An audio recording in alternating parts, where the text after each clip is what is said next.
दिल का हुजरा साफ कर जाना के आने के लिए। दिल का हुजरा साफ कर जाना के आने के लिए। ध्यान गैरों का उठा उसको बैठाने के लिए। दिल का हुजरा साफ कर जाना के आने के लिए।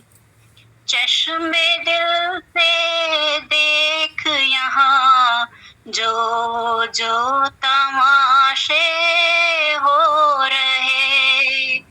दिल सिता क्या क्या है तेरे दिल सताने के लिए। दिल लाखों तमन्ना उस पे और ज्यादा हवेस। फिर ठिकाना है कहाँ उसको टिकाने के लिए। नकली मंदिर मस्जिदों में जाए सद अफसोस है। कुदरती मस्जिद का साकिन दुख उठाने के लिए।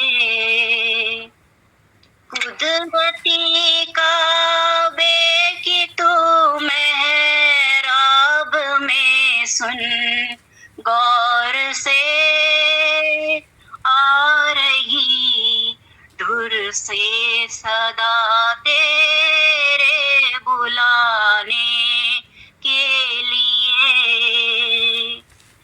क्यों भटकता फिर रहा तू ऐ तलाशे यार में। रास्ता शरग में है दिल भर पे जाने के लिए। मुर्शिदे कामिल से मिल सदक और सबूरी से तकी। मुर्शिदे कामिल से मिल सिदक और सबूरी से तकी।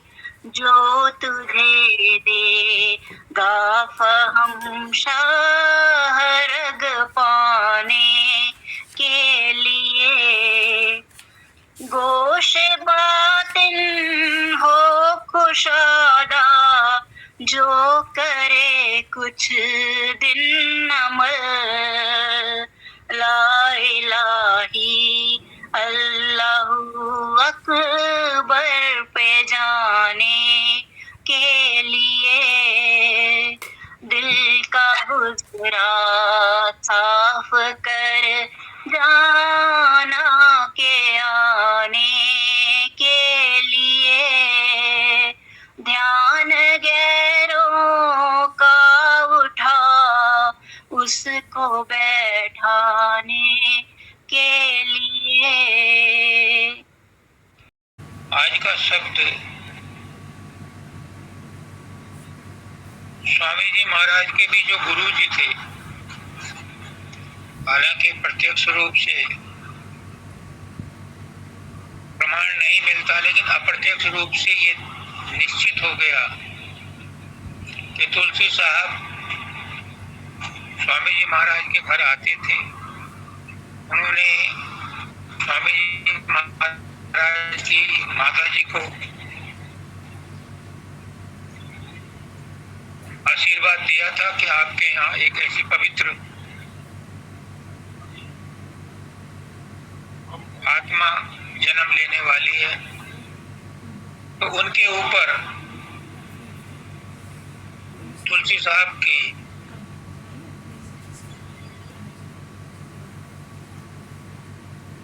आत्मा का तुलसी साहब की रेडिएशंस का प्रभाव पड़ा, अप्रत्यक्ष रूप से मान लो। तो ये तुलसी साहब वो हैं जो स्वामी जी के भी स्वामी थे, यानी उनके भी मार्गदर्शक थे। दूसरा, उन्होंने खुद लिखा है तुलसी साहब ने कि वो पहले जन्म में गोस्वामी तुलसीदास ही थे। उस समय उन्होंने घट रामायण लिखी थी, लेकिन उसको लोग पसंद नहीं करते क्योंकि वो घट की रामायण है, आत्मा की रामायण है। इसलिए उन्होंने जनता के लिए रामचरित्र मानस लिखा और उसको गुप्त रखा। जब वो तुलसी साहब के रूप में प्रकट हुए तब उन्होंने घट रामायण को प्रकट किया।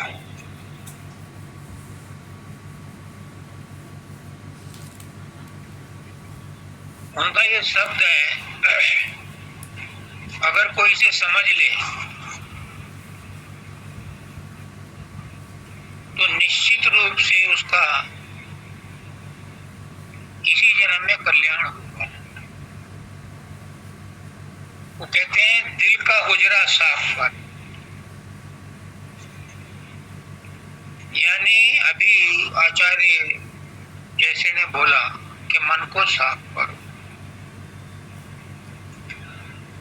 वो कहते हैं दिल का हुजरा साफ कर, अपने मन को साफ करो, दिल को साफ करो, दिल का कमरा साफ करो। मुस्काना जी कहते थे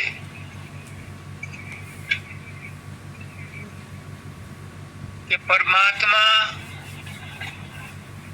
गंदे कमरे में नहीं आता, उसे साफ सुथरी जगह चाहिए। दूसरा, वो कहते थे कि परमात्मा किसी को कुर्सी पर से उठा करके उसकी कुर्सी पर नहीं बैठता, उसे खाली कुर्सी चाहिए, तब परमात्मा आता है। आज जो भी सत्संग सुन रहे हैं, अगर वो इस बात पर गौर करें तो उनका इसी जन्म में कल्याण हो सकता है। क्या पहली शर्त है कि दिल का हुजरा साफ कर, अपने दिल को साफ करो। कबीरदास जी कहते हैं दया राख धर्म को पाले, जग से रहे उदासी, अपना सा जीव सब पा जाने, ताई मिले अविनाशी। सहे कुशब्द वाद को त्यागे, छाड़े घर घुमाना, सत्य नाम ताही को मिली कहीं कबीर। जिसका मन इतना साफ हो जाता है फिर क्या होता है, मन मेरा निर्मल भया जैसे गंगा नीर, और पाछे पाछे हरि फिरे कहत कबीर। जिसका मन साफ हो जाता है, जिसका दिल साफ हो जाता है, उसको परमात्मा मिलना कठिन नहीं है। पुष्करनाथ जी कहते थे परमात्मा इतनी देर में मिलता है, बस मन को साफ कर लो, दिल को साफ कर लो। तो सबसे बड़ी बात है दिल को साफ करना, इस मन को साफ। मन में और दिल में ज्यादा फर्क नहीं है। एक दिल तो वो है जो डॉक्टर जिसका चीर फाड़ करते हैं, उस दिल की बात नहीं हो रही, वो तो डॉक्टरों का है दिल है। संतों ने दिल उसको कहा है जो हमारे यहाँ इन आंखों के बीच में दाईं तरफ विशेषकर उसका झुकाव होता है। इन आंखों से ही आंसू निकलते हैं, इन आंखों से ही हम किसी को देख करके प्रेम करते हैं, इन आंखों से ही देख करके हम किसी से घृणा करते हैं। तो ये आंखों के बीच में दिल बैठा हुआ है। संतों ने कहा है कि दिल वो है, उसको साफ करो। जब वो साफ हो जाएगा तो मन भी साफ हो जाएगा। जब मन साफ हो जाएगा, मन निर्मल हो जाएगा, मन शुद्ध हो जाएगा, मन टिक जाएगा। तो पुष्करनाथ जी कहते हैं कि मन की शांति ही आत्म साक्षात्कार है। तो दिल का हुजरा साफ कर, जाना के आने के, जाना कौन है? जाने जाना प्रियतम को बिठाने के लिए अपने दिल का हुजरा साफ कर। पहले तो उसमें कूड़ा करकट बाहर निकाल, जो इच्छाएं, तृष्णाएं, कामनाएं, राग द्वेष है, उनको दूर करो। फिर ध्यान गैरों का हटा उठा। सबसे बड़ी दिक्कत ये है, आज सुन लो गुरुदेव क्या कहलवाना चाह रहे हैं, क्या कह रहे हैं, खुद ही कह रहे हैं।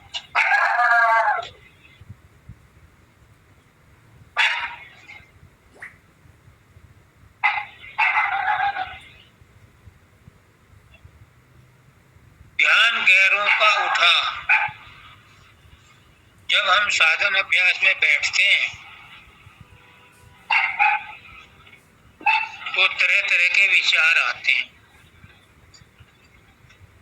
ये विचार हमें हाईजैक कर लेते हैं।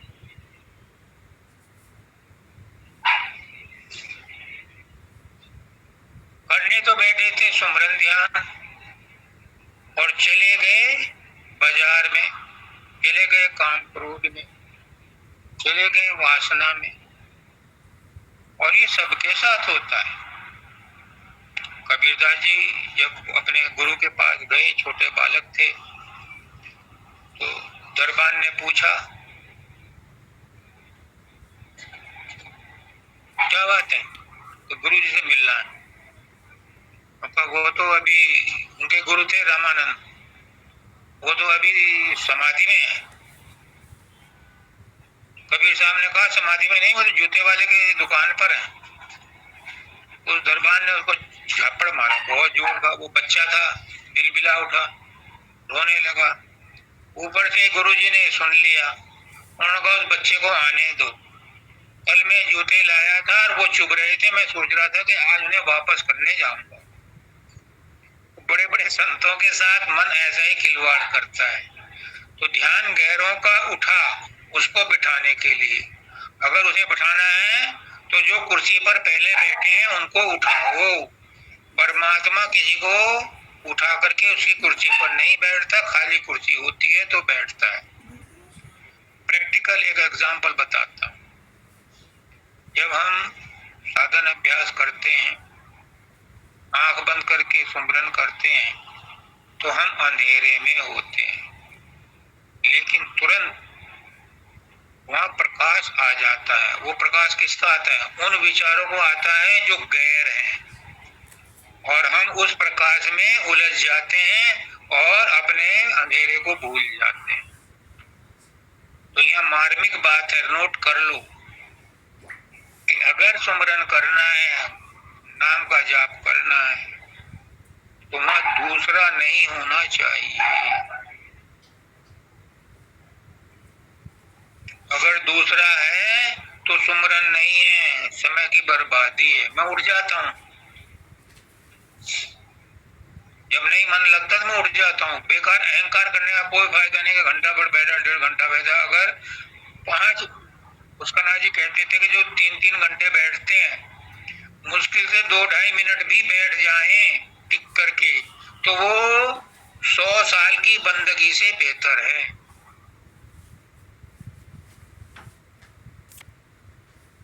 अगर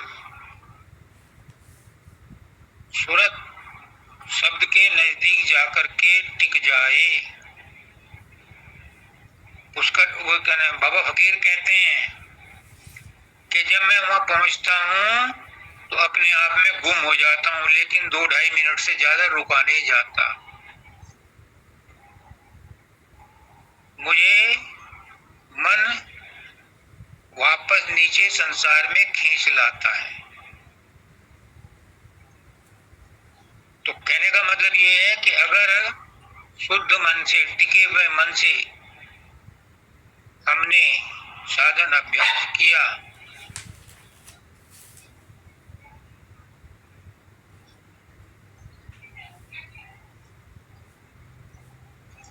तो वो अभ्यास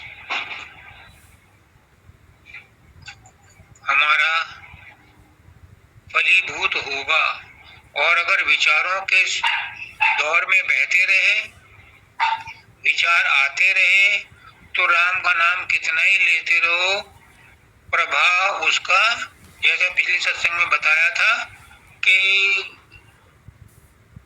नाम लोगे तो प्रभाव तो पड़ेगा, लेकिन वो सामान्य प्रभाव पड़ेगा, विशेष प्रभाव नहीं पड़ेगा। विशेष प्रभाव पड़ेगा तब जब वो एकांत में सिर्फ एक ही विचार को लेकर सुमरन किया गया है। अगर शब्द सुन रहे हैं तो शब्द के सुनने के समय कोई विचार नहीं रहना चाहिए। ये आपके बस की बात नहीं है, ये भी बात है तय, ये किसी के बस की बात नहीं है। ये गुरु की दया मेहर से होता है। और कब होता है? जब दिल का हुजरा साफ होता है। जितना जितना तादाद में दिल का हुजरा साफ होगा, उतना उतना मन टिकेगा, मन शुद्ध होगा, निर्मल होगा, एकाग्र होगा, और तब सुमरन ध्यान भजन भी एकाग्रता से बन पाएगा। आगे कहते हैं, चश्मे दिल से देख, यहाँ क्या क्या तमाशे हो रहे, दिल सिता क्या क्या है तेरे, दिल सताने के लिए। आज की तारीख में हर आदमी दुखी है, लेकिन इतना दुखी नहीं है जितना कि राधा और किशन हैं। उनसे पूछो कि उनके दिल को सताने के लिए क्या क्या तमाशे हो रहे हैं। ये तुलसी साहब ने उन्हीं के लिए लिखी है लाइन।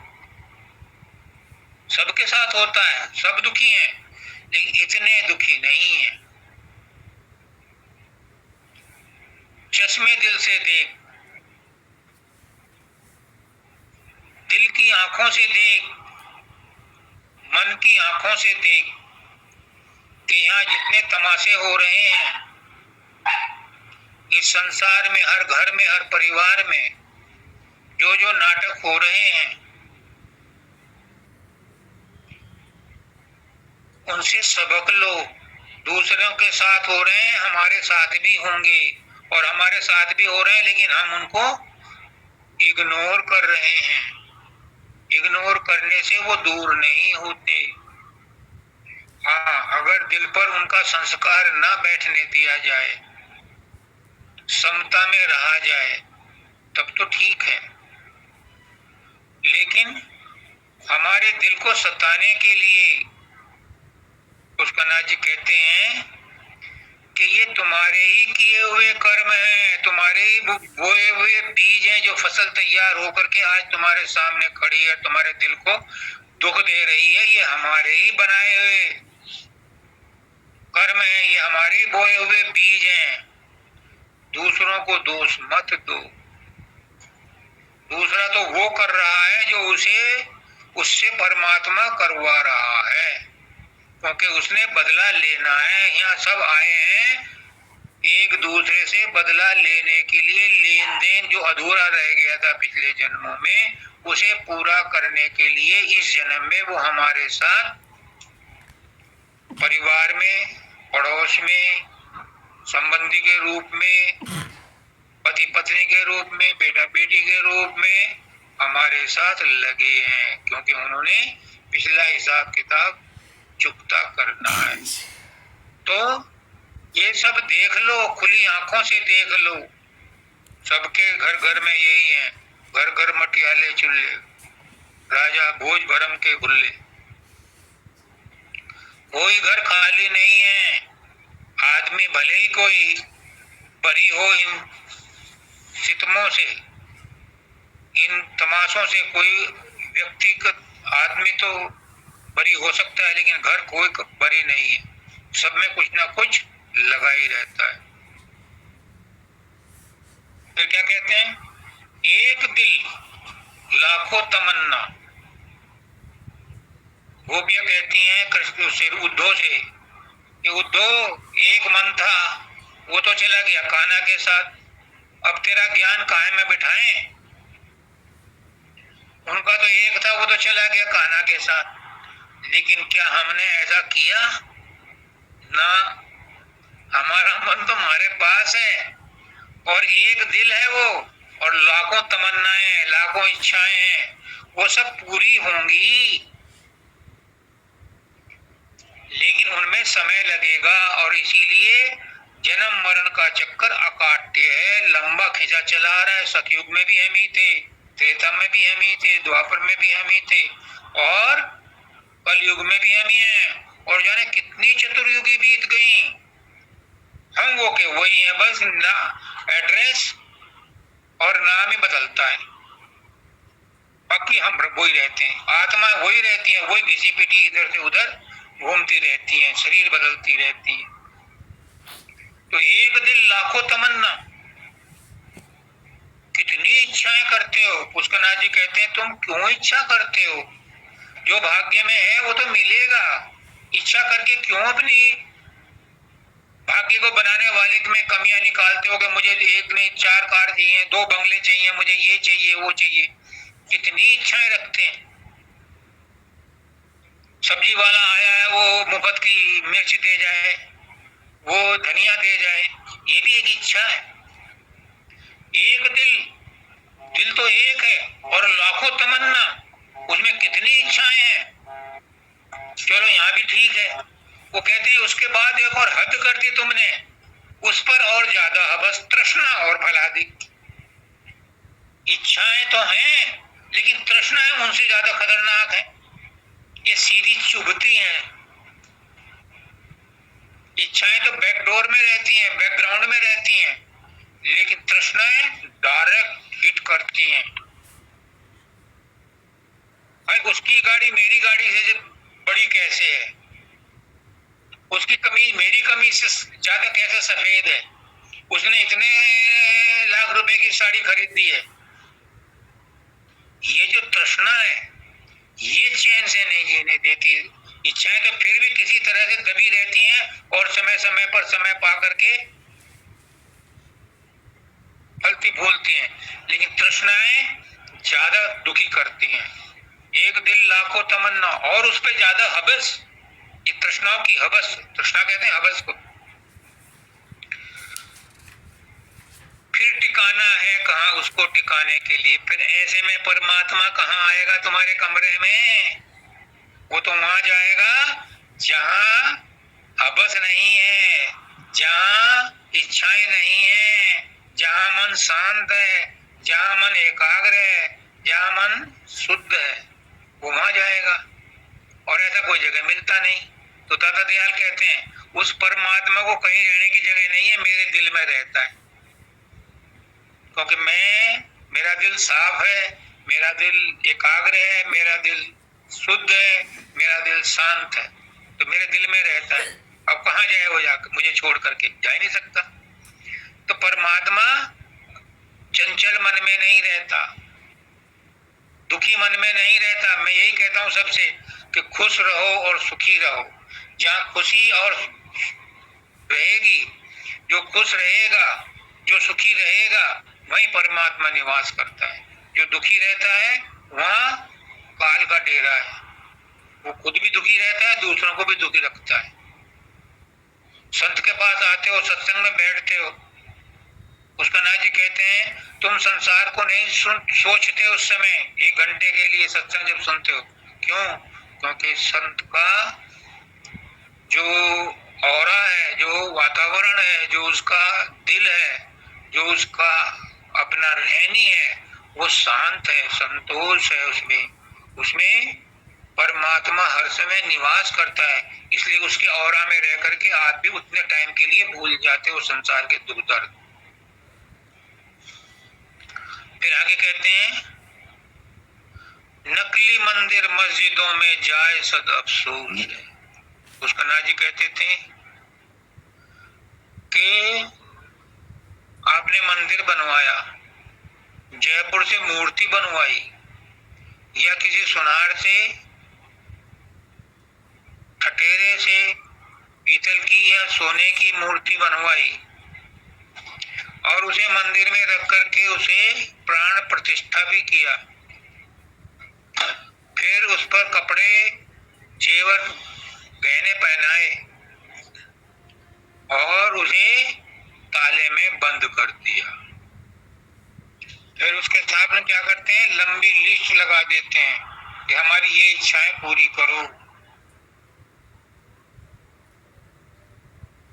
मेरी इच्छा पूरी कर दे, चुनरी चढ़ाऊंगी, भोग लगाऊंगी, ऐसी ऐसी शर्तें रखते हैं परमात्मा के सामने। कौन से परमात्मा के सामने?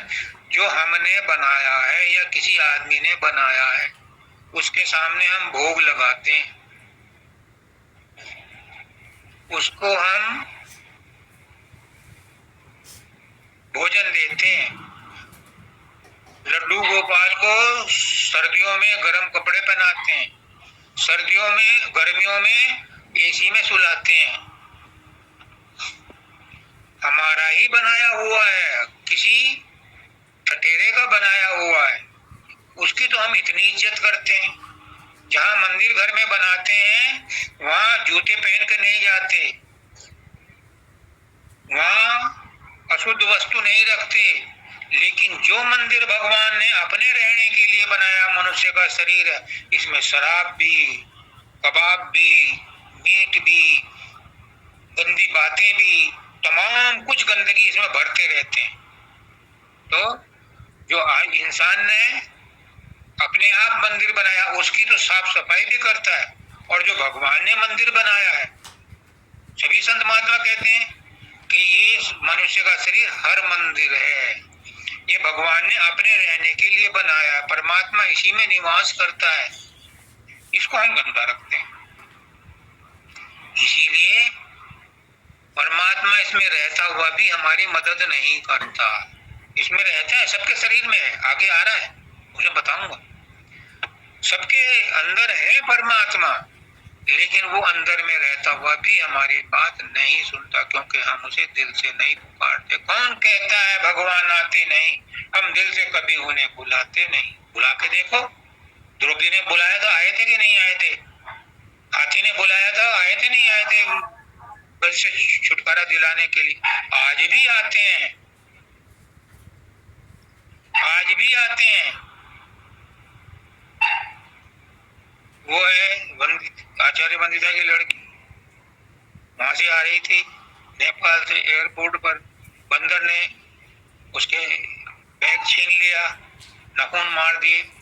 तुरंत एयरपोर्ट की गाड़ी उसे हॉस्पिटल ले गई, वहां इंजेक्शन लगवाए। आए ना परमात्मा, किस रूप में आ जाए कोई पता नहीं। तो नकली मंदिर मस्जिदों में जाए सद अफसोस है, कुदरती मस्जिद का साकिन दुख उठाने के लिए। साकिन कहते हैं जो बासिंदा होता है, रहने वाला होता है।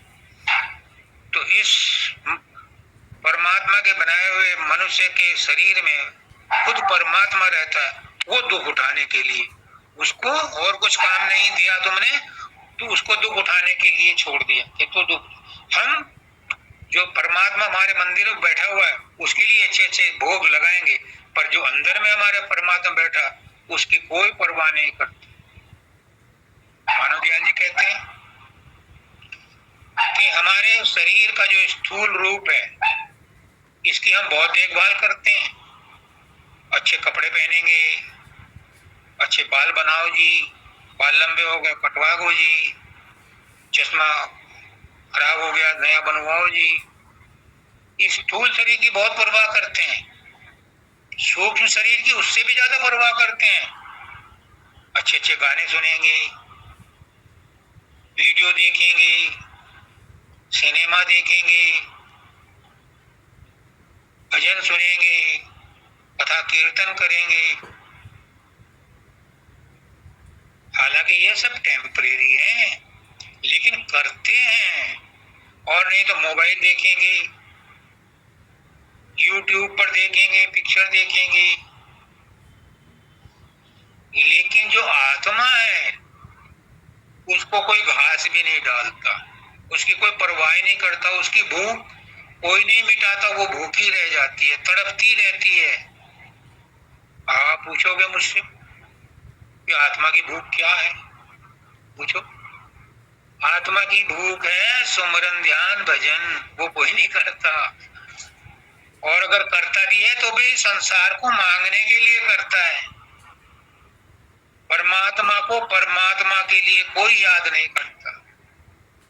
मंदिर में हम इसलिए नहीं जाते कि हम भगवान से प्रेम करते हैं, ना, अपने दिल पे हाथ रख के पूछो। परमात्मा के पास इसलिए जाते हैं, मंदिर में इसलिए जाते हैं, हमारे साथ कुछ ऊंच नीच ना हो जाए, हमारा घर परिवार ठीक ठाक रहे। हमें कुछ चाहिए परमात्मा से, इसलिए मंदिर में जाते हैं। निस्वार्थ भाव से कोई परमात्मा को याद नहीं करता। और पुष्करनाथ जी कहते हैं कि गुरु को पहचान होती है कि कौन सत्संगी किस भाव से आया है। इसी तरह से परमात्मा भी पहचान लेता है कि कौन भक्त निष्काम भाव से भक्ति कर रहा है, उसकी जल्दी सुनता है। सबकी सुनता है वो, क्योंकि सब उसके बच्चे हैं, लेकिन सबकी सामान्य रूप से सुनता है। जो निष्काम भाव से बचते हैं उनकी ज्यादा सुनता है। हालांकि कष्ट उन्हीं को ज्यादा होते हैं जो निष्काम भाव से बढ़ते हैं। क्यों? गीता में कृष्ण भगवान कहते हैं कि जिसको मैं अपने धाम ले जाना चाहता हूँ उसे बहुत कष्ट देता हूँ, उसका सब कुछ छीन लेता हूँ ताकि वो संसार से विरक्त हो जाए, संसार से उसकी आसक्ति छूट जाए और मेरी तरफ लग जाए ताकि वो संसार में लौट के ना आए। तो आगे क्या कहते हैं? कुदरती काबे की तू मेहराब में सुन गौर से। कुदरती काबे की, काबा मोमडन का एक बहुत बड़ा पवित्र स्थान है। कहते हैं वहां जाकर के हज करके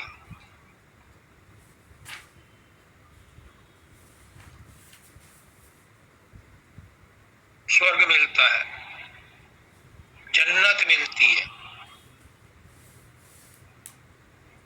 तो क्या कह रहे हैं तुलसीदास जी, तुलसी साहब?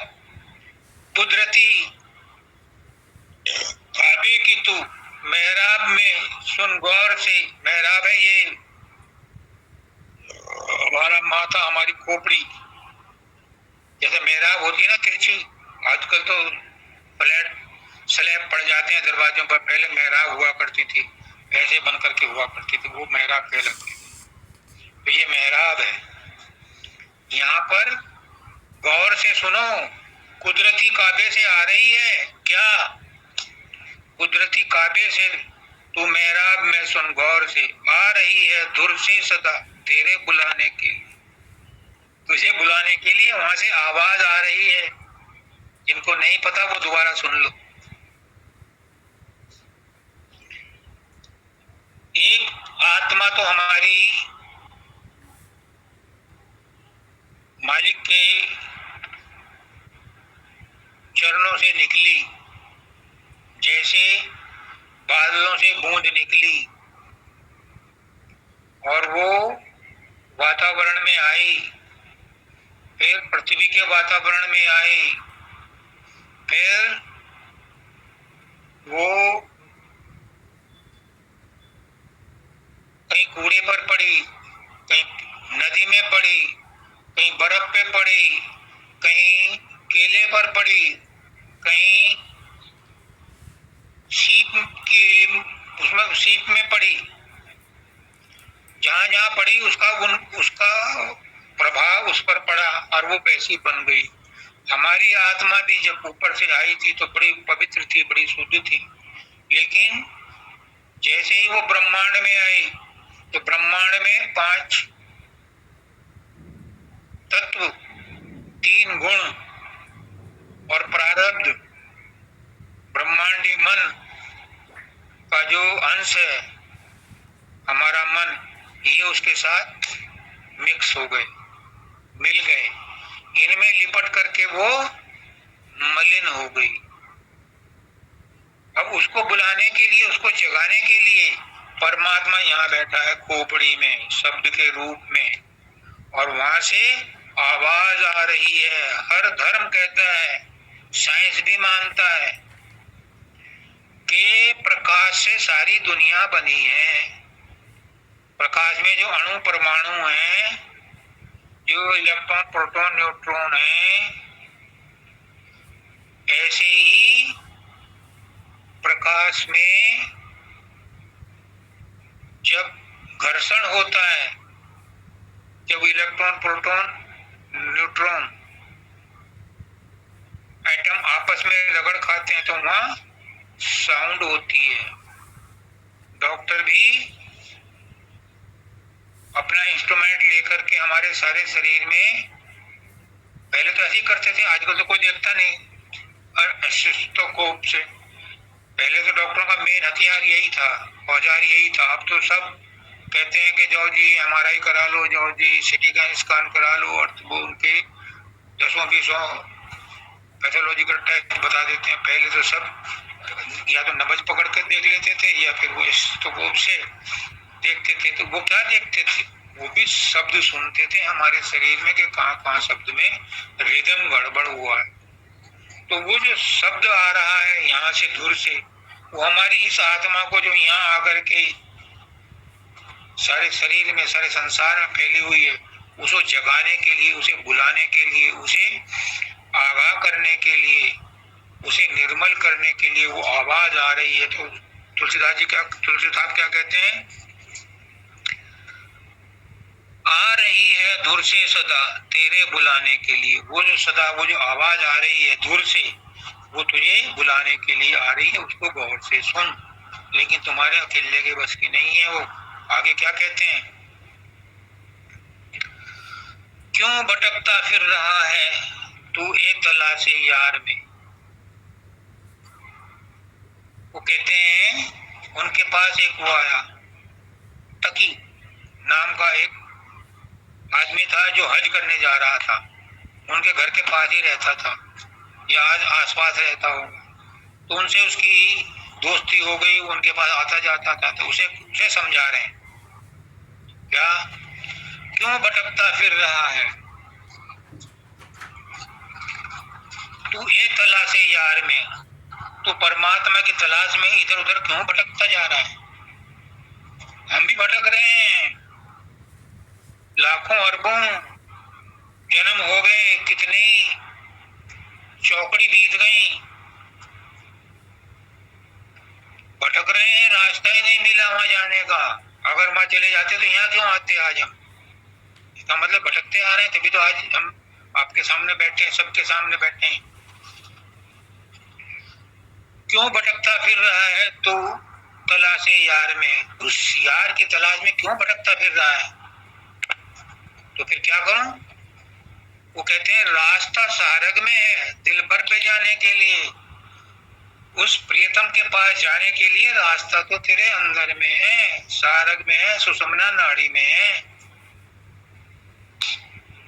अब उन्होंने तो बता दिया, अब वो तकी तो नहीं पता था कि सारग क्या होती है। वो तो कर्मकांडी था, शरीयत को मानने वाला था। तो उसने क्या कहा,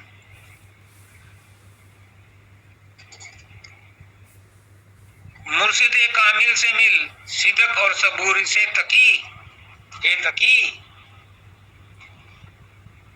हे हज पे जाने वाले तकी नाम के इंसान, तू मुर्शिदे कामिल से मिल, किसी अनुभवी सदगुरु से मिल।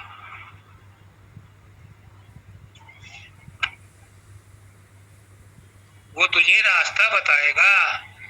क्या,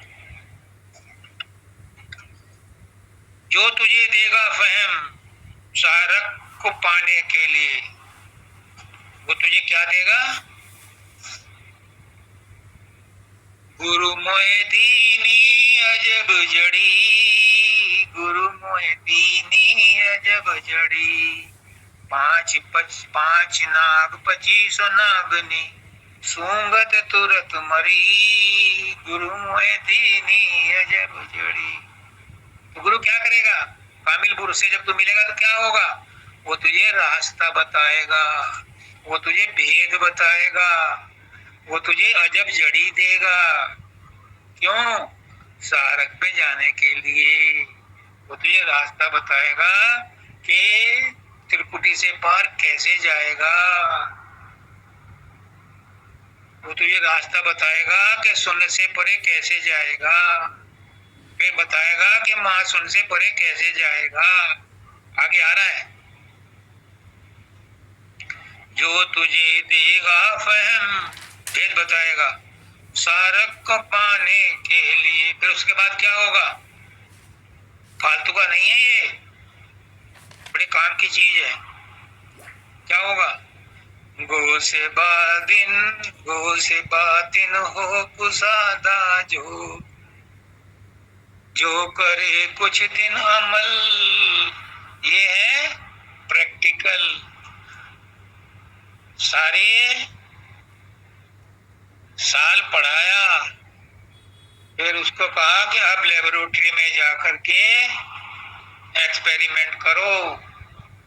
आजकल तो कॉमर्स वालों के लिए भी प्रैक्टिकल हो गए,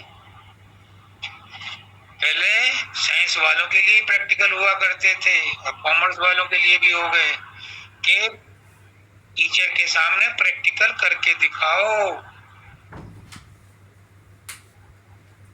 तो ये है प्रैक्टिकल। वो से बादिन हो कुसादा, जो करे कुछ दिन अमल। जो मैंने ऊपर बताया है, तुलसी साहब कहते हैं अगर कुछ दिन इस पर अमल करेगा, इस पर चलेगा, इसको आचरण में लाएगा, इसको रहने में लाएगा, तो क्या हो जाएगा, तुझे सतनाम मिल जाएगा, तू गो से बातिन हो जाएगा, तुझे सार शब्द मिल जाएगा, सार शब्द का साक्षात्कार हो जाएगा। वो से बातिन हो कुसादा, जो करे कुछ दिन अमल। फिर आगे क्या कहते हैं, ला इला अल्लाहु अकबर पे जाने के लिए। क्यों चाहिए मुझे ये तकी, तुझे ये क्यों चाहिए, ये अमल करके तू क्या करेगा। अल्लाहु अकबर पे जाने के लिए जरूरी है, सतलोक में जाने के लिए यही जरूरी है, अमल करो, जैसे गुरु ने बताया उसके अनुसार चलो।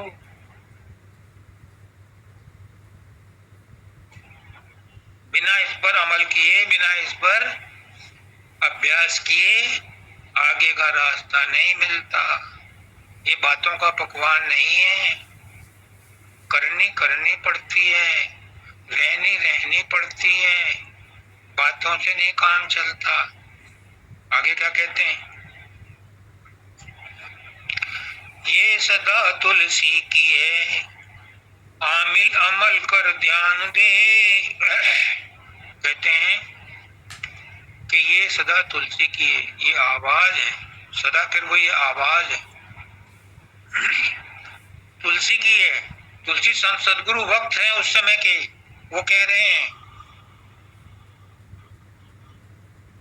ये सदा तुलसी की है, आमिल अमल कर ध्यान दे। हे गुरमुख,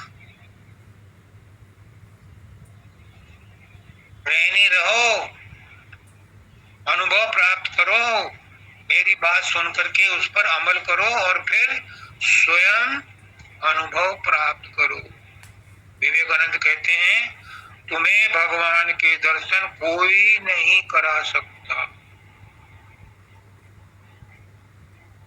कोई गुरु नहीं करा सकता, कोई पैगंबर नहीं करा सकता, खुदा खुद भी तुम्हें खुदा के दर्शन नहीं करा सकता। विवेकानंद कहते हैं तुम्हें खुदा के दर्शन खुद करना पड़ेगा, खुद रोटी खानी पड़ेगी, तब पेट की भूख मिटेगी।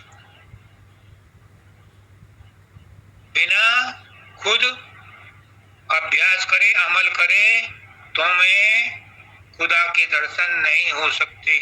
पुष्कना जी कहते हैं खुदा को बुलाओ, आ खुदा आ, खुद बुलाओ,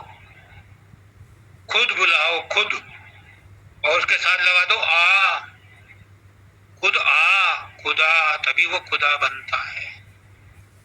इसलिए कहते हैं कि आमिल अमल कर ध्यान दे, इस अमल पर ध्यान दे, इसको अपने अमल में लाओ, रहने में लाओ, तो क्या होगा? कुन कुरा में लिखा है अल्लाह अकबर के लिए। उन्होंने कहा है ये कोई गपोड़ शंख नहीं है, कुरान में लिखा है। क्योंकि तकी मोहम्मदन था तो उसकी भाषा में समझा रहे हैं उसे। अल्लाह अकबर भी इसीलिए यूज किया उन्होंने, और कुरान का रेफरेंस दिया है क्या? कि कुरान में कुन वर्ड लिखा है, कुन। और कुन कहते हैं शब्द को, वर्ड को, नाम को। कुरान में लिखा है कुन यानी शब्द, और ये शब्द ही अल्लाह का नाम है। अल्लाह अकबर के लिए कुन वर्ड यूज किया है। और हम भी यही कहते हैं कि जो यहाँ से शब्द निकल रहा है यही मालिक कुल का अपना असली नाम है।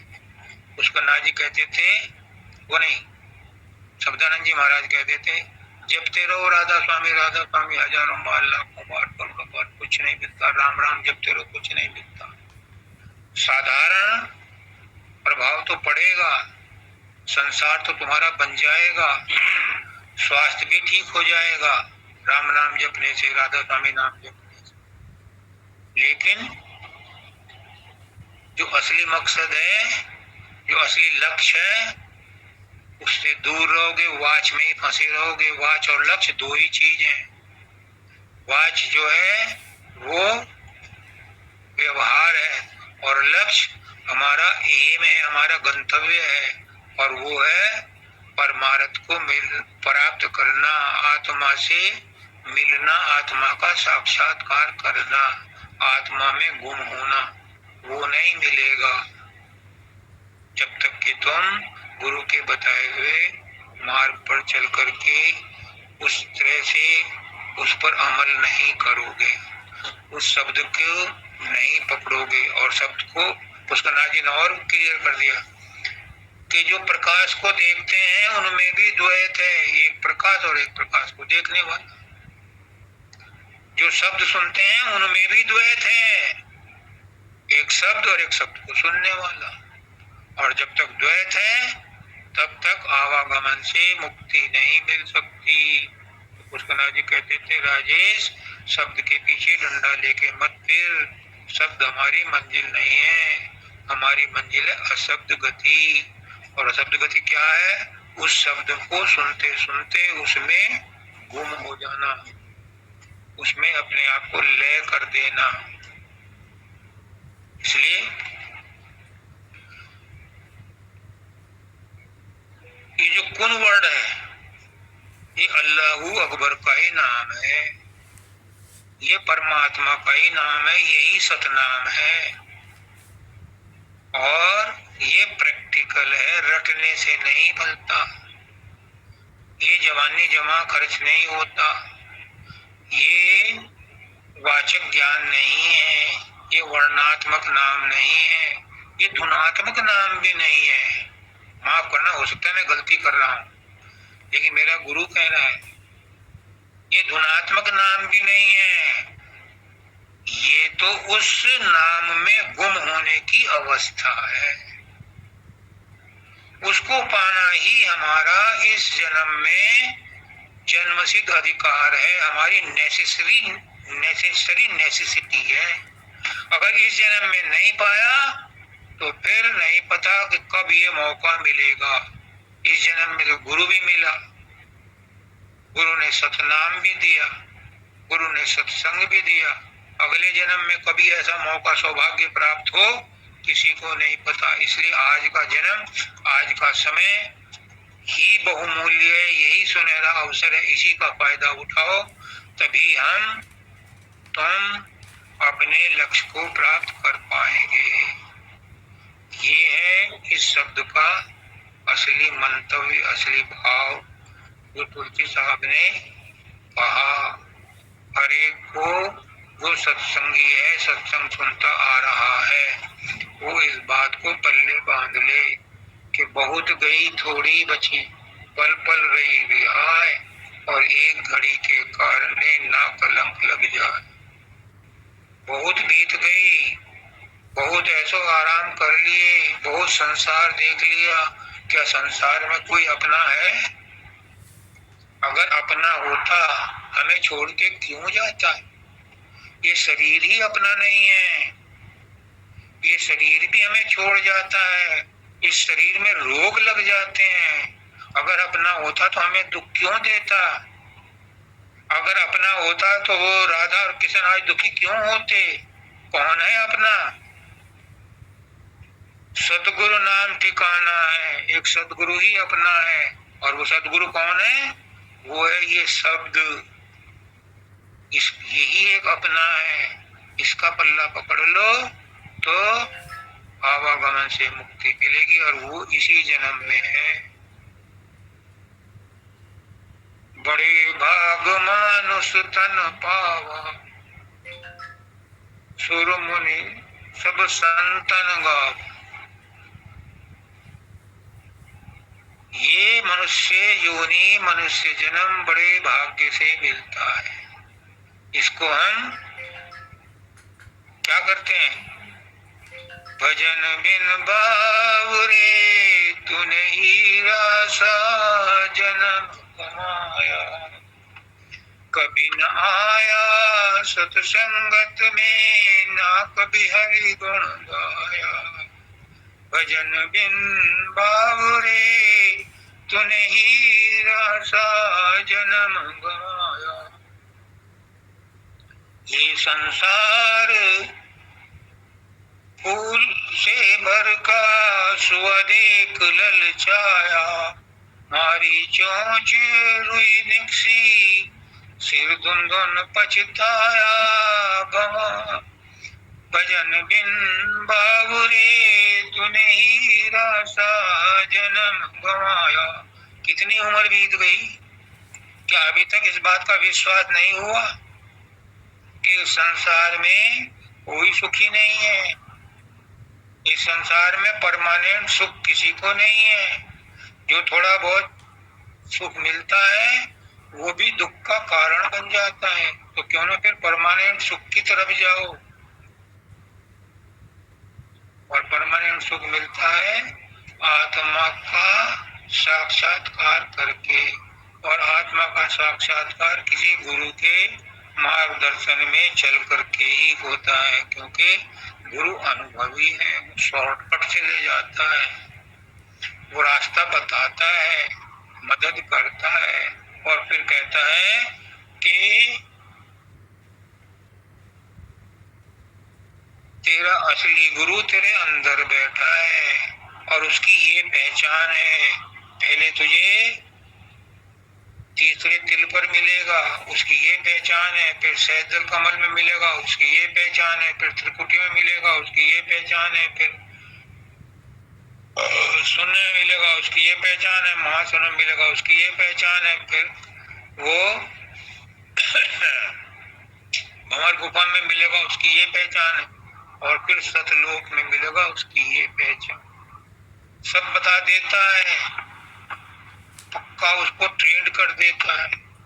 और जब उसको अनुभव हो जाता है तो फिर कहता है कि जब तक न देखो अपने नैना, कभी न मानो गुरु के बहन। खुद खाओ और जान जाओ, जब तुम्हें यकीन आ जाए तब दूसरों को बता देना। तो मेरे भाइयों बहनों माताओं बुजुर्गों बच्चों सबको आज का मैं यही आशीर्वाद देता हूँ कि इस शब्द में तुलसी साहब ने जो लिखा है, एक भी लाइन पकड़ लो, उसी से सारा तुम्हारा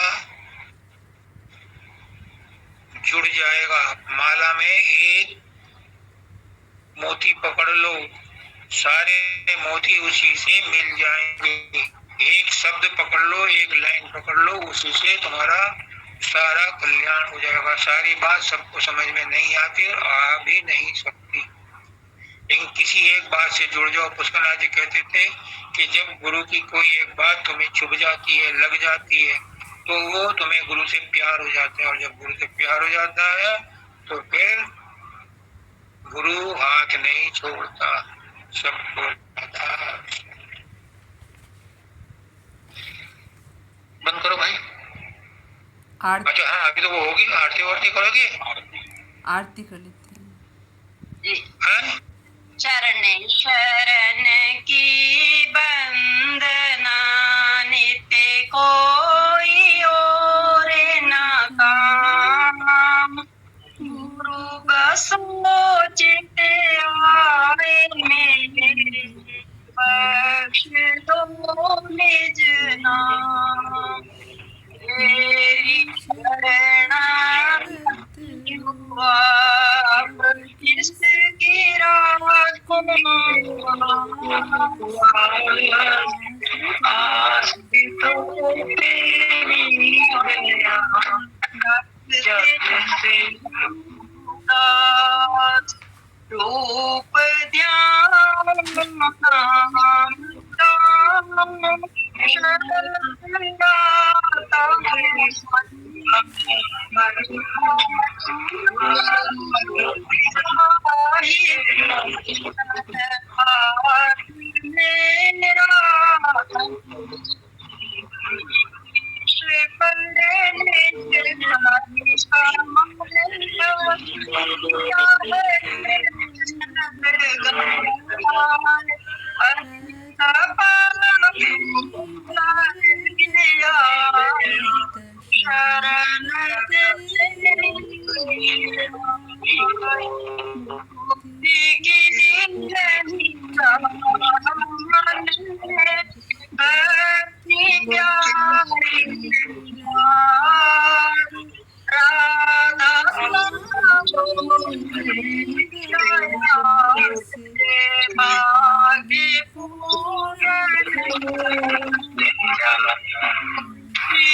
राधा स्वामी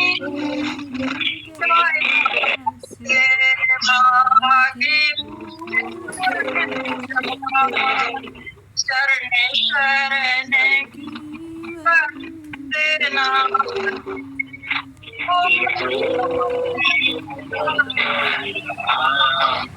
गुरु